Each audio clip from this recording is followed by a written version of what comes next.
Hi, welcome back to another video. And in this video, now we are finally at the last leg of this chapter, the section that we needed to cover, 15.4. And in this topic, we are going to basically broadly talk about how exchange rate is determined due to the differences in our portfolio, due to the adjustments that we make in our portfolio.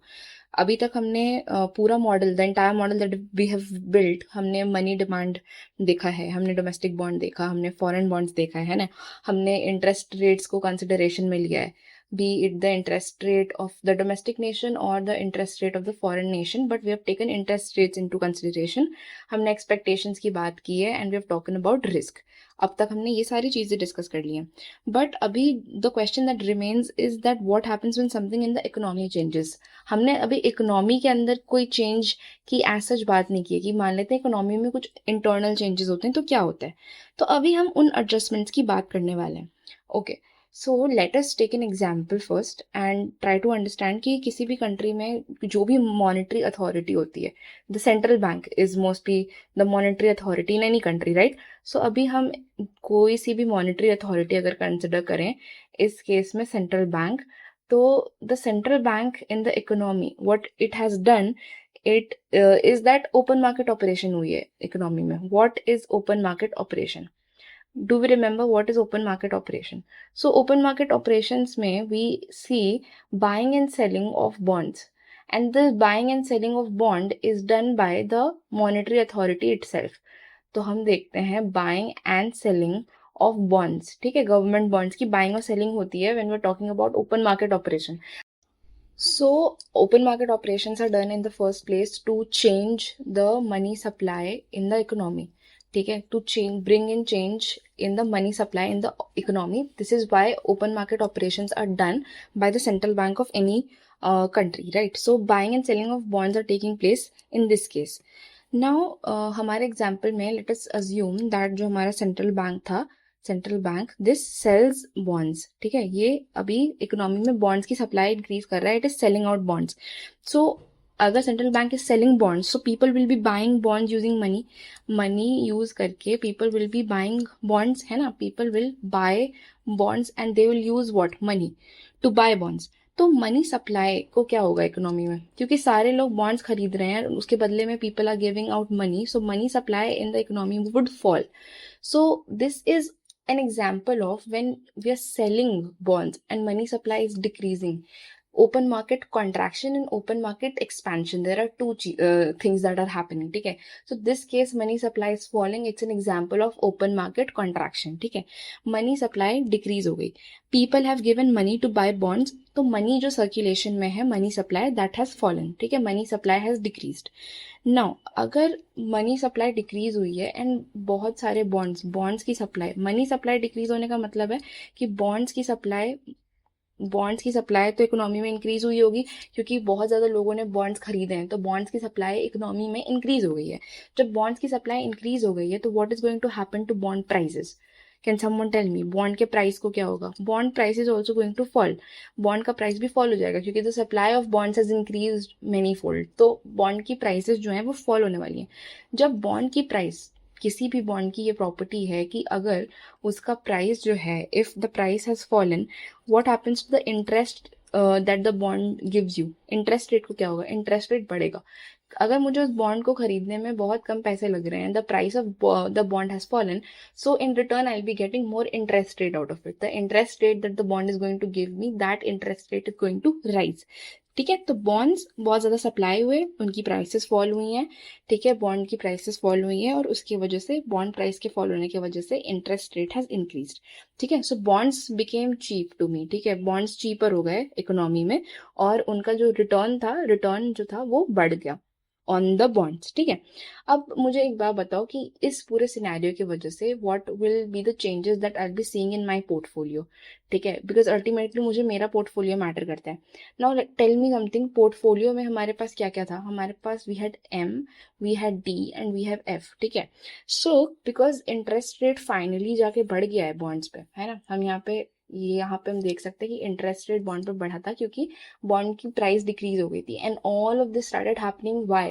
Because the central bank started selling bonds, ठीक है, इसकी वजह से ये सारी चीजें हुई हैं in the first place, right. तो इंटरेस्ट रेट फाइनली मैंने देखा कि फाइनल आउटकम ये था कि इंटरेस्ट रेट बढ़ा, तो मनी जो मैं होल्ड कर रही हूँ, क्या मैं कम मनी होल्ड करूंगी अब, बिकॉज इंटरेस्ट रेट ज़्यादा है, तो आई will B demanding more domestic bonds, so demand for money would decrease. what would happen to demand for foreign bonds, क्योंकि मेरा डोमेस्टिक इंटरेस्ट रेट ज़्यादा है, so demand for foreign bonds is also going to decrease. And what is happening to demand for domestic bonds, because my interest rate is higher, my demand for domestic bonds is going to increase. ये है मेरे पूरे portfolio पे जो effect होने वाला है. ठीक है, सो माई डोमेस्टिक इंटरेस्ट रेट जो है मेरी that rises, so my domestic bonds जो हैं वो मेरे लिए ज़्यादा अट्रैक्टिव हो जाती हैं. ठीक है, सारे लोग अपना जो मनी है वो शिफ्ट कर देते हैं. And from money also I am not holding any more money, I will be shifting all my money to bonds now. ठीक है, and from foreign bonds also I will be shifting all my money to domestic bonds. So this is what is happening in the background due to an open market operation done by the monetary authority of the country. अब मान लेते हैं कि अभी हमने सिर्फ इस case में, जब हम ये केस कंसिडर कर रहे थे, हमने सिर्फ डोमेस्टिक इन्वेस्टर्स ही ले रखे थे. ठीक है, सिर्फ डोमेस्टिक इन्वेस्टर्स ही पार्टेक कर पा रहे थे. जब मैं बोल रही थी कि डोमेस्टिक इंटरेस्ट रेट हाई है तो डोमेस्टिक बॉन्ड्स की डिमांड को क्या होगा, अब हम डोमेस्टिक इन्वेस्टर्स के साथ साथ एंगल में स्टोरी में ये ऐड कर देते हैं कि अब फॉरेन इन्वेस्टर्स भी इन्वेस्ट कर सकते हैं मेरी कंट्री में, मेरे बॉन्ड्स में. अब फॉरेन इन्वेस्टर्स भी अगर इन्वेस्ट कर सकते हैं, तो foreign investors are also going to buy your domestic bonds, aren't they? ठीक है, so it's not just domestic investors, foreign investors को भी हाई रिटर्न दिखेगा, so they will also invest in domestic bonds. ठीक है, अब फॉरेन मार्केट में क्या इम्पैक्ट होगा, this is very important to understand कि what is going to happen in foreign market. Foreign market में क्या होने वाला है. ठीक है, चलो लेट्स सी फॉरेन मार्केट में क्या होने वाला है. बिकॉज फॉरेन बॉन्ड्स की डिमांड हमने देख लिया, फॉरेन बॉन्ड्स की डिमांड तो कम हो गई. जब फॉरेन बॉन्ड्स की डिमांड काफ़ी ज़्यादा कम हो गई है, what is going to happen to their price. जब डिमांड बहुत ज़्यादा कम हो गई है, what is going to happen to their price. ठीक है, demand for foreign bonds is fallen. ठीक है, people have stopped buying foreign bonds, इनकी डिमांड फॉल हो गई है, तो इनका प्राइस को क्या होगा, इनका प्राइस भी कम हो जाएगा, क्योंकि जब डिमांड ही नहीं है तो प्राइस ज़्यादा नहीं रह सकता, तो price of these bonds are going to fall. जब प्राइस फॉल होगा, what is going to happen to the interest rate, and in this case we are talking about the foreign interest rate. This foreign interest rate is going to rise, क्योंकि same logic price से related है. जब price कम है तो the foreign interest rate is going to rise. ठीक है, so we can see that everything is connected, so much interconnected globally, कि हमारे कंट्री में एक ओपन मार्केट ऑपरेशन होता है. उस ओपन मार्केट ऑपरेशन का इम्पैक्ट हम अपनी कंट्री में तो देख ही सकते हैं कि मेरी कंट्री में जो इंटरेस्ट रेट था, domestic interest rate, that has increased. ये जो इंटरेस्ट रेट था, this interest rate was domestic interest rate, ये तो बढ़ा ही था, और इसका इम्पैक्ट फाइनली जाके मैं फॉरेन इंटरेस्ट रेट पे देख सकती हूँ. ठीक है, so this is what has happened. ठीक है, इससे हमें इंटरकनेक्टेडनेस पता चल रही है.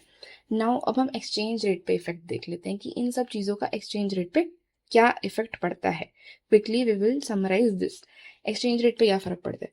So we are selling foreign bonds. ठीक है, फॉरेन बॉन्ड्स हम सेल कर रहे हैं, क्योंकि फॉरेन बॉन्ड की डिमांड नहीं है, तो फॉरेन बॉन्ड्स मैं सेल कर रही हूँ. ठीक है, because I need to purchase domestic currency, मुझे डोमेस्टिक करेंसी चाहिए, क्योंकि domestic bonds is more lucrative to मी.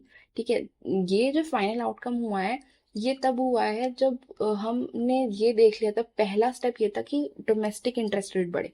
ये जो फॉरेन इंटरेस्ट रेट लास्ट में बढ़ा है, इसको अभी हम कंसिडरेशन में नहीं ले रहे. अभी हम बस कंसिडरेशन में ये ले रहे हैं कि मेरा डोमेस्टिक इंटरेस्ट रेट बढ़ा था सबसे पहले. सो फॉरेन बॉन्ड मैंने सेल ऑफ किए, क्योंकि मुझे डोमेस्टिक करेंसी परचेज करनी थी. ठीक है, टू परचेज डोमेस्टिक करेंसी. सो एक बात बताओ, जब मुझे डोमेस्टिक करेंसी परचेज करनी है, जब मैं फॉरेन बॉन्ड सेल कर रही हूँ, अब हमने ये काफ़ी बार डिस्कस कर लिया है कि इससे फॉरेन करेंसी जो है वो काफ़ी ज़्यादा सप्लाई हो जाएगी, है ना. फॉरेन करेंसी का सप्लाई काफ़ी ज़्यादा बढ़ जाएगा, और जब किसी चीज़ का सप्लाई बढ़ जाता है तो वो फॉरेन करेंसी जो है वो फाइनली जाके डेप्रिशिएट होने वाली है. Foreign currency is going to depreciate, foreign currency is going to depreciate, और इसकी जगह अप्रिशिएट क्या होगा, मेरी डोमेस्टिक करेंसी अप्रिशिएट हो जाएगी. We know that. तो एक्सचेंज रेट पे भी हम इम्पैक्ट इस चीज़ का डायरेक्टली देख सकते हैं. ठीक है, अब तो कंट्रीज में दो चीज़ें हो सकती हैं, या तो किसी कंट्री में फ्लेक्सिबल एक्सचेंज रेट होता है, या तो किसी कंट्री में फ्लेक्सिबल एक्सचेंज रेट होता है, या तो किसी कंट्री में फिक्स्ड एक्सचेंज रेट होता है। अब डिफरेंस क्या होता है फ्लेक्सिबल एक्सचेंज रेट और फिक्स्ड एक्सचेंज रेट में? अगर कोई country flexible exchange rate regime follow करती है, वहाँ एक्सचेंज रेट जो होता है वो डिटरमाइन होता है मार्केट फोर्सेस के थ्रू। ठीक है, मार्केट फोर्सेस के थ्रू डिटरमाइन होता है। करेंसी की क्या डिमांड है, क्या सप्लाई है इन द मार्केट, उसके बेसिस पे डिटरमाइन होता है फ्लेक्सिबल एक्सचेंज रेट, है ना।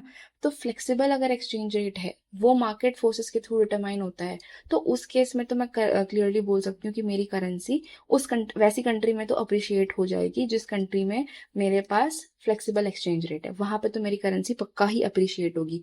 क्योंकि फिक्स्ड एक्सचेंज रेट में करेंसी का एप्रिसिएशन या डिप्रिसिएशन मार्केट फोर्सेस डिसाइड नहीं करती हैं, ये डिसाइड किया जाता है by government and the central bank of that particular country. ठीक है, तो ये फिक्स्ड होता है एक्सचेंज रेट। मार्केट फोर्सेस चाहे कैसी भी हो, डिमांड एंड सप्लाई कैसा भी हो, this exchange rate is not going to change. तो ऐसी कंट्री में तो करेंसी अप्रिशिएट नहीं हो सकती। बट यहाँ पे भी हम बैलेंस ऑफ पेमेंट में पक्का चेंजेस देखेंगे जब भी इंटरेस्ट रेट का डिफरेंस आएगा। जैसे हमने ऊपर देखा, जब भी इंटरेस्ट रेट का डिफरेंस आएगा, इंटरेस्ट रेट डिफरेंस जो कि था मेरा, कि मेरा आई ज्यादा था आई स्टार से, मेरा डोमेस्टिक इंटरेस्ट रेट ज्यादा था, तो जब भी इंटरेस्ट रेट डिफरेंस आएगा बैलेंस ऑफ पेमेंट में जरूर चेंज आएगा, एंड बैलेंस ऑफ पेमेंट में पॉजिटिव चेंज ही आएगा।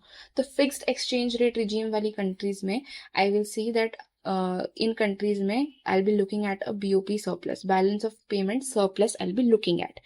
ठीक है, these are the first round effect जो मैंने देखा of open market operation. Now final, अगर मैं फाइनल बताऊं कि कंक्लूजन क्या निकला मेरी इन सारी चीजों से, जब मेरा ओपन मार्केट ऑपरेशन हुआ, क्या क्या हुआ मेरे पास आई इंक्रीज हुआ, डोमेस्टिक इंटरेस्ट रेट इंक्रीज हुआ, I could also see that my foreign interest rate also rose. ठीक है, and what else has happened, ठीक है, मेरा एक्सचेंज रेट चेंजेस हैपन में भी मैंने देखा कि यार कुछ तो चेंज आएगा।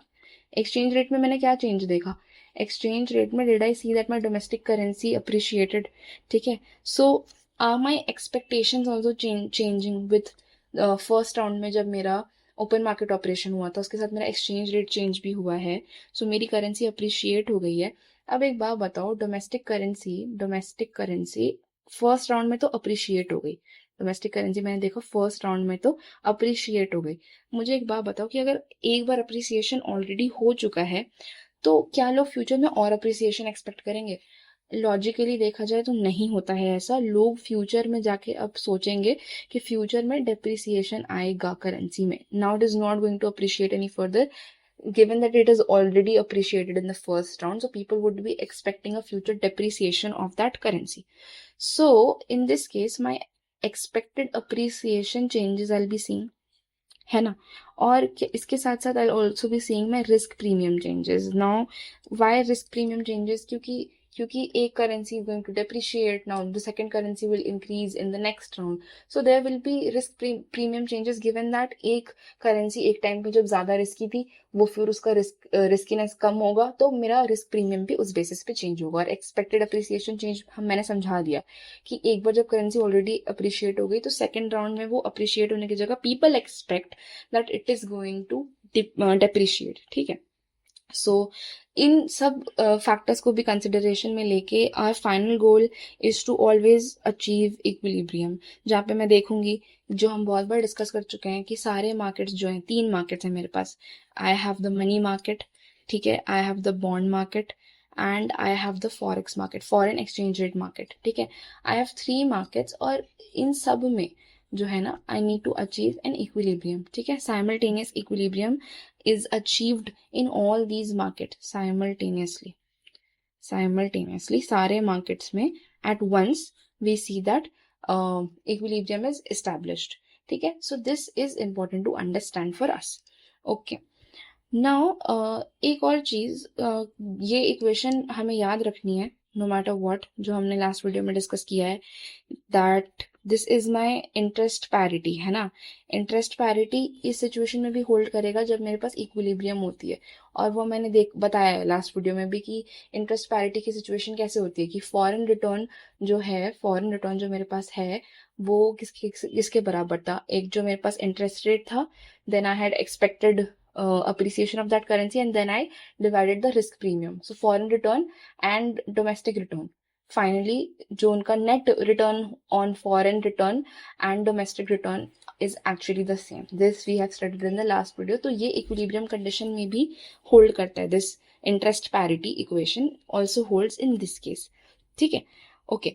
सो हम पूरा चेन अब फाइनली समझ गए हैं. मेरा पूरा चेन गोज समथिंग लाइक क्या हुआ था. सबसे पहले सेंट्रल बैंक ने क्या किया, इट सेल्स बॉन्ड्स. ठीक है, सेंट्रल बैंक ने बॉन्ड सेल किया. इससे क्या हुआ, सो माई इससे ये हुआ that my money supply decreased. ठीक है, सेकंड ये हुआ था कि मेरा money, I mention money supply in the economy decreased. Money supply decrease हो गई थी. और फिर इसका जो डायरेक्ट इम्पैक्ट हमने देखा था वो ये था कि इंटरेस्ट रेट बढ़ गया था. इंटरेस्ट बढ़ गया था. इंटरेस्ट के बढ़ने के बाद हमने ये देखा था that my demand for domestic bonds rose. Demand for domestic bonds increase हुआ था और फॉरेन बॉन्ड्स पर डिमांड मैंने देखा डिक्रीज हो गया. फॉरेन बॉन्ड्स पर डिमांड जो था वो, फॉरेन बॉन्ड्स का जो डिमांड था वो डिक्रीज हो गया. और इससे क्या हुआ, फॉरेन करेंसी काफ़ी सेल ऑफ हुई. फॉरेन करेंसी काफ़ी सेल हुई. फॉरेन करेंसी के सेल होने की वजह से क्योंकि लोगों को डोमेस्टिक करेंसी चाहिए थी to invest in domestic bond. Foreign currency के सेल होने की वजह से मेरा जो डोमेस्टिक करेंसी था वो क्या होता है, मेरा अप्रिशिएट होता है. डोमेस्टिक करेंसी मेरा फाइनली अप्रिशिएट हुआ है. तो ये मेरा पूरा चेन है जो हम यहाँ पे देख सकते हैं. ठीक है, ये यहाँ से स्टार्ट होके ये यहाँ पे इस पॉइंट पे ये एंड होता है. ओके,